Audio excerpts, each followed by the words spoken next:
वज़ीर-ए-आज़म नरेंद्र मोदी आज गुजरात का करेंगे दौरा। सहकार से समृद्धि के मौजू पर मुताद्दिद कोऑपरेटिव इदारों के सरबराहों के सेमिनार से करेंगे खिताब। कलोल में वाक़े इफ्को में बनाए गए नैनो यूरिया पार्क को कौम के नाम करेंगे वक्फ। साथ ही राजकोट में मातोश्री के डीपी मल्टी स्पेशलिटी अस्पताल का करेंगे दौरा।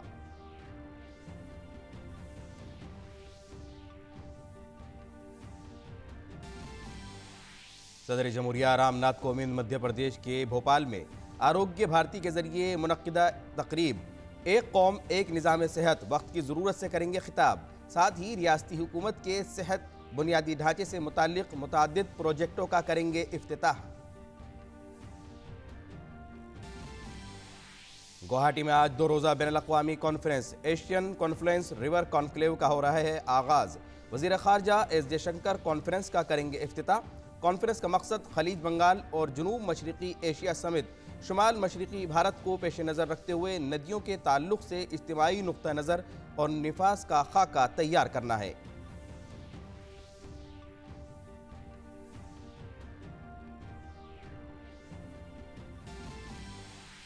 श्रीलंका के वज़ीर-ए-आज़म रानिल विक्रमासिंघे ने क्वाड के रुकन ममालिक को श्रीलंका की मदद के लिए गैर मुल्की इमदादी कंसोर्शियम बनाने का दिया मशवरा। भारत और जापान के जरिए इस तजवीज़ को हिमायत मिलने पर किया शुक्रिया का इजहार। श्रीलंका के वज़ीर-ए-आज़म ने वज़ीर ख़जाना निर्मला सीतारमन से भी की बातचीत। मुश्किल वक्त में मिली मदद के लिए भारत का अदा किया शुक्रिया।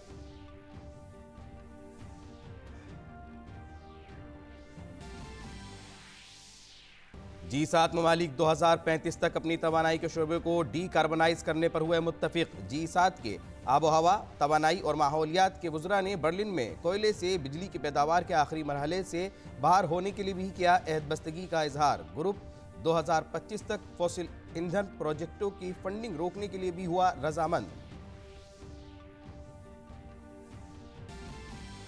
IPL में कल गुजरात टाइटंस और राजस्थान रॉयल्स के दरमियान होगा खिताबी मुकाबला। दूसरे क्वालिफायर में राजस्थान रॉयल्स ने रॉयल चैलेंजर्स बेंगलुर को 7 विकेट से शिकस्त देकर फाइनल में बनाई जगह।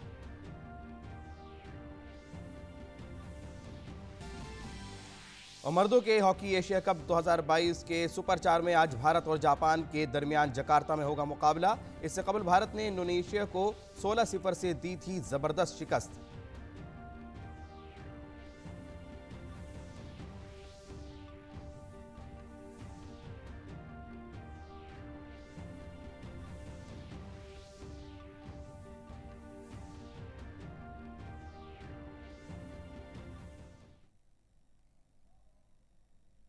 नाजरीन आदाब, खबरनामे में आपका इस्तकबाल है और अभी तक की अहम खबरों के साथ मैं मोहम्मद नौमान। वज़ीर-ए-आज़म नरेंद्र मोदी आज गुजरात का दौरा करेंगे।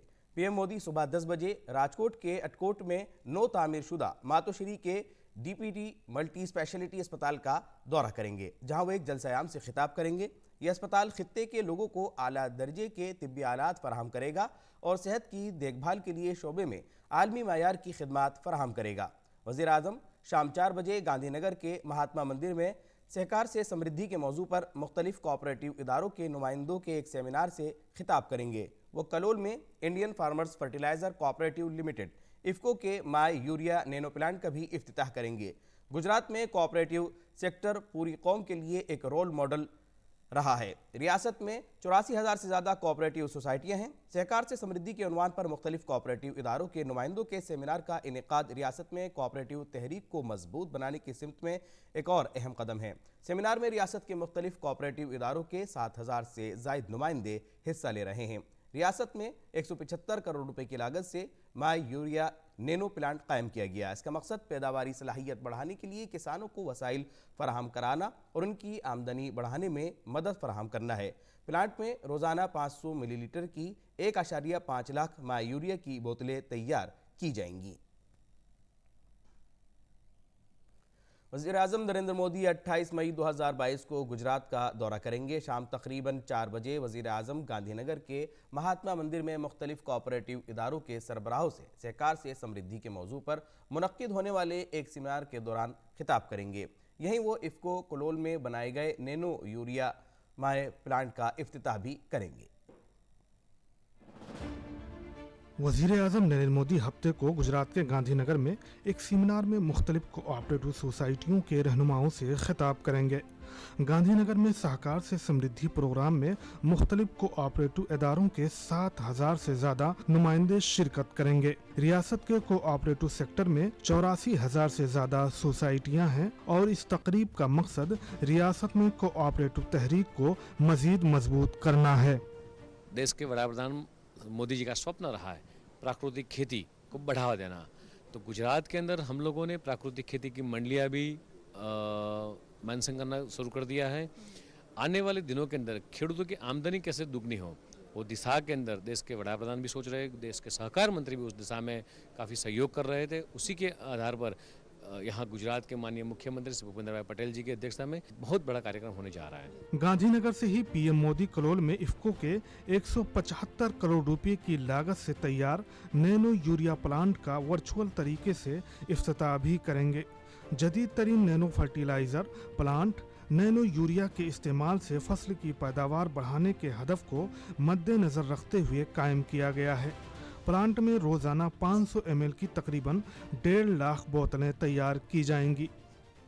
नैनो यूरिया से एक तो देश को जो फायदा दिखते हैं, तो आज किसानों को 269 रुपीज़ की जो बैग मिलती है, इनमें करीब सेंट्रल गवर्नमेंट 3,733 रुपया सब्सिडी देते हैं, तभी जाके इतनी सस्ती मिल सकती है। नैनो यूरिया 240 रुपये में विदाउट सब्सिडी मिलेगी। गुज़िश्ता साल मोदी हुकूमत ने एक तारीखी कदम उठाते हुए सहकार से समृद्धि के विजन को पूरा करने के लिए एक अलग कोऑपरेटिव मिनिस्ट्री बनाई थी, ताकि ताउन को एक हकीकी अवामी तहरीक की शक्ल में ज़मीनी सतह तक पहुंचाया जा सके। पीएम मोदी के गांधीनगर के दौरे का मकसद गुजरात में पहले से ही मजबूत इस शोबे को जदीद और शफाफ बनाना है। मेघना देव की रिपोर्ट, डीडी न्यूज़, गांधीनगर। वज़ीर-ए-आज़म नरेंद्र मोदी गुजरात के कलोल में 175 करोड़ रुपए की लागत से इफ्को के नैनो यूरिया प्लांट का भी इफ्तिताह करेंगे। हमारे नामानिगार मेघना ने इफ्को के मैनेजिंग डायरेक्टर यूएस अवस्थी से इस जदीद तरीन नैनो फर्टिलाइजर प्लांट के क़याम के बारे में गुफ्तगू की। प्रधानमंत्री नरेंद्र मोदी गांधीनगर के कलोल में एक नैनो यूरिया प्लांट का लोकार्पण करने वाले हैं और इसके फायदों के बारे में अधिक जानने के लिए हमारे साथ मौजूद हैं इफ्को के प्रबंध निदेशक, जो हमसे बात करेंगे। सर, बहुत ही अहम एक पहल है नैनो टेक्नोलॉजी को किसान तक पहुंचाने की, इसके बारे में क्या कहेंगे? इस प्लांट से क्या फ़ायदा होगा? हम लोग ये मानना है कि अत्याधुनिक नैनो यूरिया प्लांट जो यहाँ लगाया गया है, उसमें एक जो हम लोगों ने क्रांतिकारी कदम किया है कि ये जो पार्टिकल हैं, एक ड्रिल में से 55,000 यदि आप टुकड़े कर दें तो एक नैनो पार्टिकल बनता है। तो इस तरीके से हम लोगों ने इसको नैनो पार्टिकल के रूप में 20 to 50 नैनोमीटर, जिसको हम लोग बोलते हैं, पार्टिकल को एक हाइड्रोकार्बन के सोल्यूशन में कैप्चर किया है और इसको स्प्रे जब हम करते हैं प्लांट्स पर, तो इससे 86% अब्जॉर्प्शन होता है नाइट्रोजन का। और ये जो मैं आपको दिखाना चाहता हूँ, जो 500 सीसी की एक बोतल है, ये एक बैग यूरिया के बराबर है और इससे किसानों की आय बढ़ेगी, क्योंकि इससे उत्पादन ज़्यादा होगा और उत्पाद जो है उनका, उसकी भी गुणवत्ता और अच्छी होगी और इससे प्रदूषण भी कम होगा। इसी तरीके से हम लोग लगातार रिसर्च करके एक दूसरा प्रोडक्ट ला रहे हैं जो नैनो डीएपी है, और नैनो डीएपी के लाने से भी यही फायदे होंगे। और ये दोनों नैनो यूरिया और नैनो डीएपी के साथ आने से केमिकल का जो हमारे सॉइल पर इफेक्ट पड़ रहा है वो बहुत कम हो जाएगा और हमारी पानी की व्यवस्था भी जो है, सिंचाई के लिए पानी चाहिए, वो भी हमें कम लगाना पड़ेगा। चूंकि ये एक बहुत अहम पहल है तकनीक को किसान तक पहुंचाने की, क्या इस ऐसे फैक्ट्रीज के, हम इस ऐसे प्लांट्स के और जगह एक्सपेंशंस देखने नजर आएंगे कुछ आने वाले कुछ सालों में? हम तो अगले 3 साल के अंदर 10 प्लांट लगाने वाले हैं, नैनो यूरिया और नैनो डीएपी के और बाकी और नैनो प्रोडक्ट के। और हम लगातार लोगों को इसमें टेक्नोलॉजी भी दे रहे हैं। हमने भारत सरकार की जो 2 संस्थाएं हैं NF और RCF को, उनको फ्री में टेक्नोलॉजी दी है ताकि वो प्लांट लगा सकें। बहुत ही लाभदायक पहल है तकनीक को खेती तक पहुंचाने की, किस तरीके से तकनीक के माध्यम से ज़्यादा उत्पादन क्षमता बढ़ाई जा सकती है और उसके साथ ही किसान पर जो बोझ पड़ता है वो भी कम किया जा सकता है। कैमरा पर्सन संजीव के साथ मैं मेघना देव, दूरदर्शन न्यूज़, गांधीनगर। सदर जमहूरिया रामनाथ कोविंद आज मध्य प्रदेश के भोपाल में आरोग्य भारती के प्रोग्राम एक कौम एक निज़ाम सेहत वक्त की ज़रूरत से खिताब करेंगे। सदर जमहूरिया सेहत के बुनियादी ढांचे के कई प्रोजेक्टों का भी आगाज़ करेंगे। सदर जमहूरिया रियासत के 3 रोज़ा दौरे पर कल भोपाल पहुंचे। भोपाल हवाई अड्डे पर गवर्नर मंगूभाई पटेल और वज़ीर आला शिवराज सिंह चौहान ने उनका इस्तकबाल किया।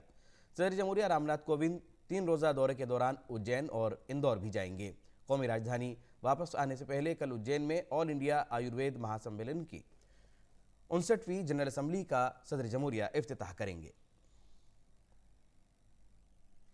गुवाहाटी में आज से 2 रोज़ा बैनुल-अक़वामी नदी conference Asian confluence river conclave का इनेकाद हो रहा है। बांग्लादेश और थाईलैंड के वज़राए ख़ारजा बशमूल वज़ीर ख़ारजा एस जयशंकर मुश्तरका तौर पर कॉन्फ्रेंस का इफ्तिताह करेंगे। कॉन्फ्रेंस का मकसद खलीज बंगाल और जुनूब मशरक़ी एशिया समेत शुमाल मशरक़ी भारत को मद्देनज़र रखते हुए दरियाओं पर एक इज्तिमाई नुक्ता नज़र और निफाज का फ्रेमवर्क तैयार करना है।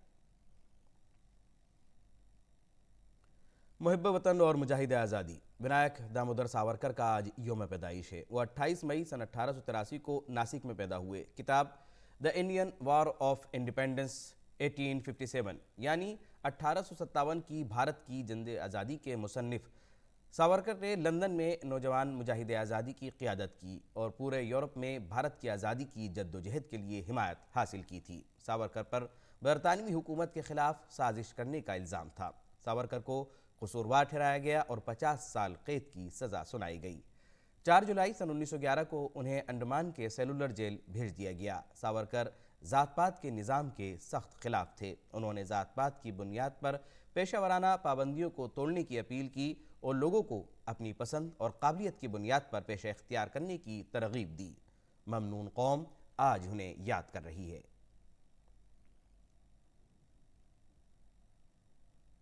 वज़ीर-ए-आज़म नरेंद्र मोदी ने वीर सावरकर के योम पैदाइश पर ट्वीट करके खिराज अक़ीदत पेश किया। वज़ीर-ए-आज़म ने ट्वीट किया कि माँ भारती के सपूत वीर सावरकर को उनके योम पैदाइश पर खिराज अक़ीदत।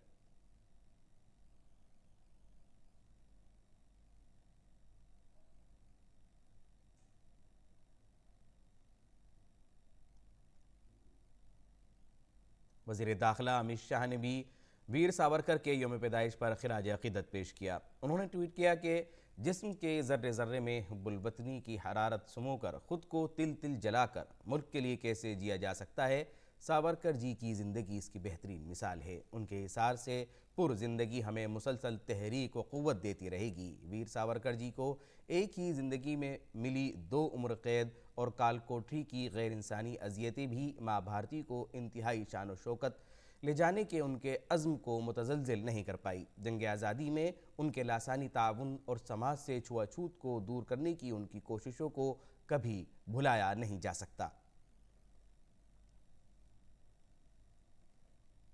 श्रीलंका के वज़ीर-ए-आज़म रानिल विक्रमसिंघे ने क्वाड के रुकन ममालिक को श्रीलंका की मदद के लिए एक गैर मुल्की इमदादी कंसोर्शियम बनाने का मशवरा दिया है। रानिल विक्रमसिंघे ने इस तजवीज़ पर भारत और जापान की तरफ से मिलने वाली हिमायत के लिए शुक्रिया का इजहार किया। श्रीलंका के वज़ीर-ए-आज़म ने वज़ीर ख़जाना निर्मला सीतारमन से भी बात की और मुश्किल वक्त में मदद के लिए भारत का शुक्रिया अदा किया।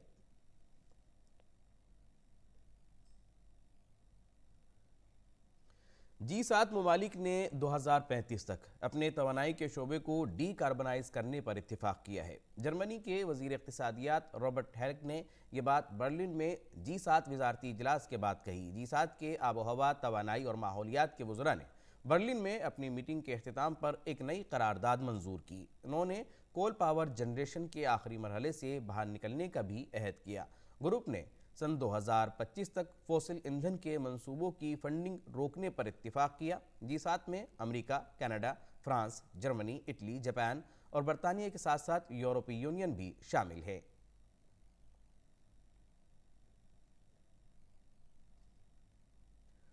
अमेरिकी सदर जो बाइडेन ने जुमे के रोज़ कहा कि रूस के सदर व्लादिमीर पुतिन की यूक्रेन पर हमला करके यूरोप को तकसीम करने की कोशिश के उल्टे नताइज बरामद हुए हैं। उन्होंने नेवल एकेडमी से फारिगुल तहसील अफराद को बताया कि उनका काम बहरा जनूबी चीन में समुद्री आज़ादी को यकीनी बनाएगा। यूक्रेन पर रूस के हमले की मुखालफत करने के लिए अक़वाम का इत्तेहाद बनाने में मदद करने वाले बाइडेन ने पुतिन के लिए सख्त अल्फाज का इस्तेमाल करते हुए कहा कि नेटो इत्तेहादियों को तकसीम करने की उनकी कोशिश नाकाम हो गई है। बाइडेन ने कहा कि इंडो पैसिफिक मैरीटाइम थ्रेड कुदरती और इंसानी आफात पर अमरीकी रद्द-ए-अमल का अहम जुज़ होगा।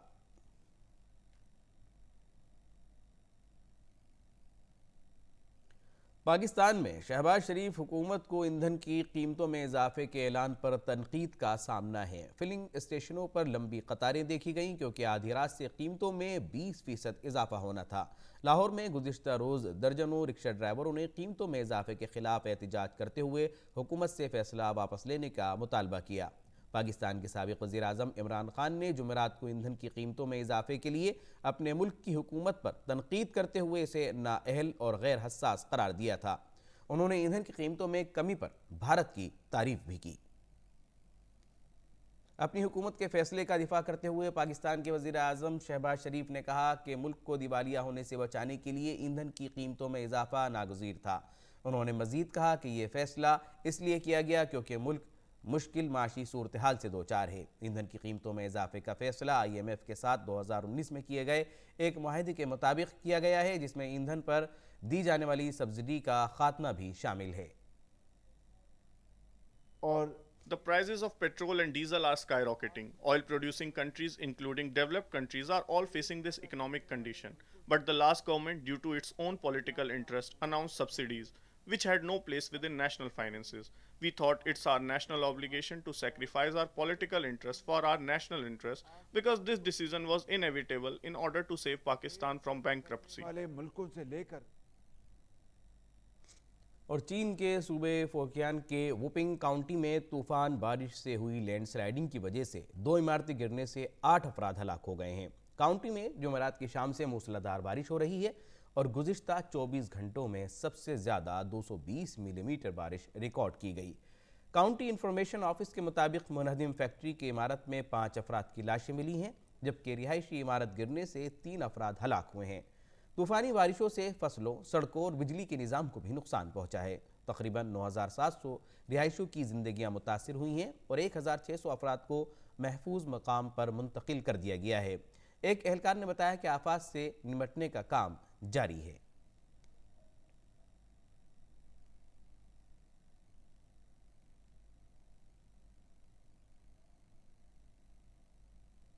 और अब बात योग की, और उससे पहले हम एक नज़र डालते हैं खेल की खबरों पर।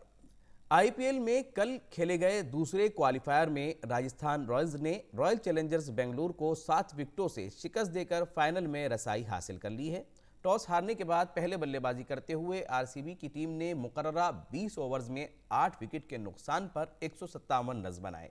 जवाब में राजस्थान ने 3 विकेटों के नुकसान पर मैच अपने नाम कर लिया। राजस्थान की जानिब से जोश बटलर ने शानदार सेंचुरी लगाते हुए नॉट आउट रहे, जबकि राजस्थान की जानिब से प्रसिद्ध कृष्णन और उबैद मकाई ने 3-3 विकेट लिए।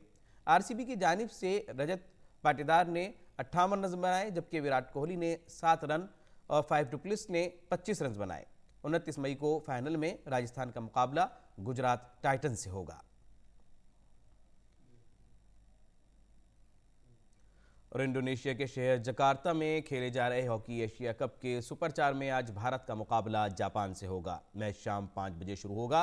भारत ने जुमे को इंडोनेशिया के खिलाफ खेले गए अहम मैच में 16-0 से कामयाबी हासिल की थी। पुरएतमाद भारतीय टीम को जापान से पिछली शिकस्त का बदला लेने का मौका मिलेगा। इससे कबल जापान के खिलाफ खेले गए मैच में भारत को 2-5 से शिकस्त का सामना करना पड़ा था। जापान के बाद भारतीय टीम सुपर 4 मरहले में जनूबी कोरिया और मलेशिया से भी मुकाबला करेगी। और आज के दौर में लोग अक्सर गर्दन में अकड़न और दीगर मसाइल की शिकायत करते हैं। ये सब भी जदीद तर्ज ज़िंदगी की वजह से है। आचार्य प्रतिष्ठान हमें इन मसाइल से निजात पाने के लिए योगासन बता रही हैं।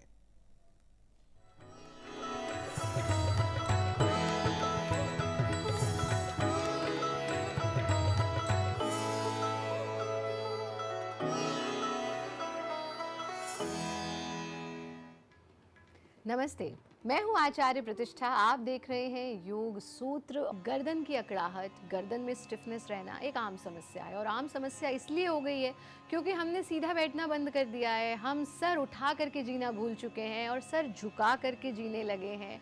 और ये सर झुका करके जीने का सबसे बड़ा कारण है एक छोटी सी डिवाइस जो हर वक्त आपके हाथ में रहती है, जिसे आप कहते हैं मोबाइल फ़ोन।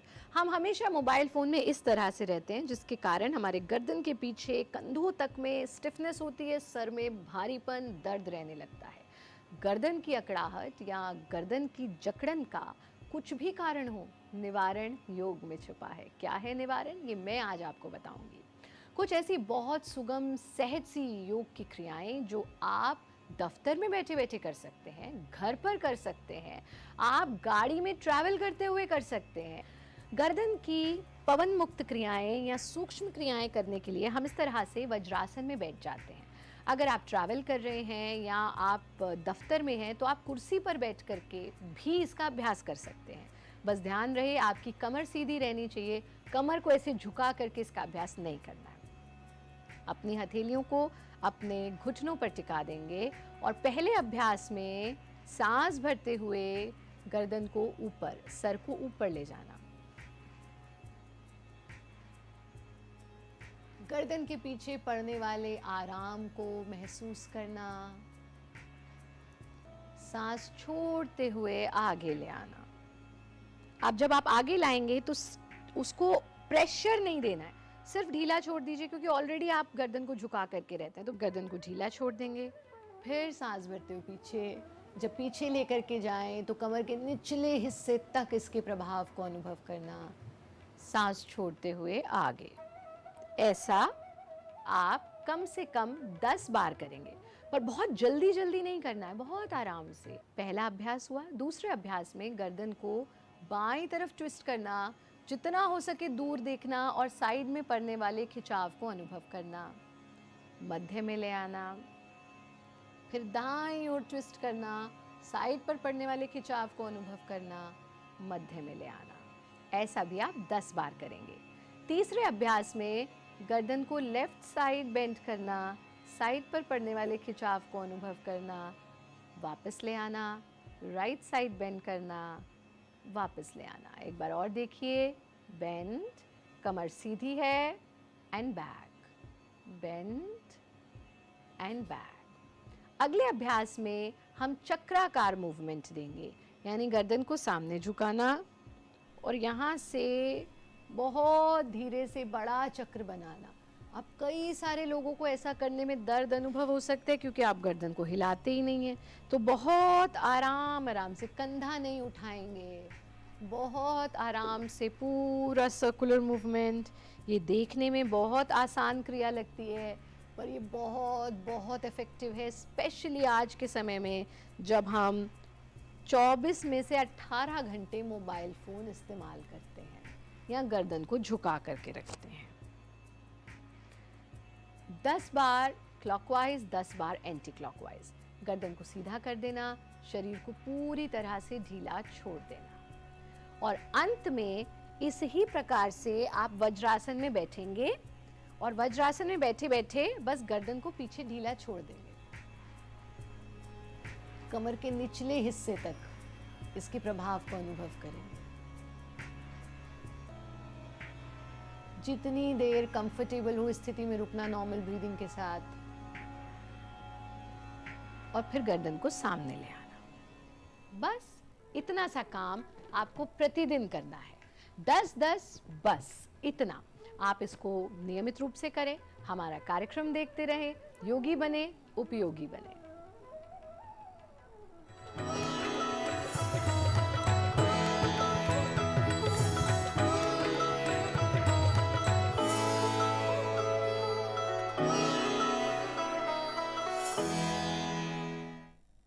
योगासन के बाद अब एक नजर डालते हैं मौसम के मिजाज पर।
नाज़रीन, इसी के साथ खबरनामा भी यही मुकम्मल होता है। इजाज़त दीजिए, आदाब।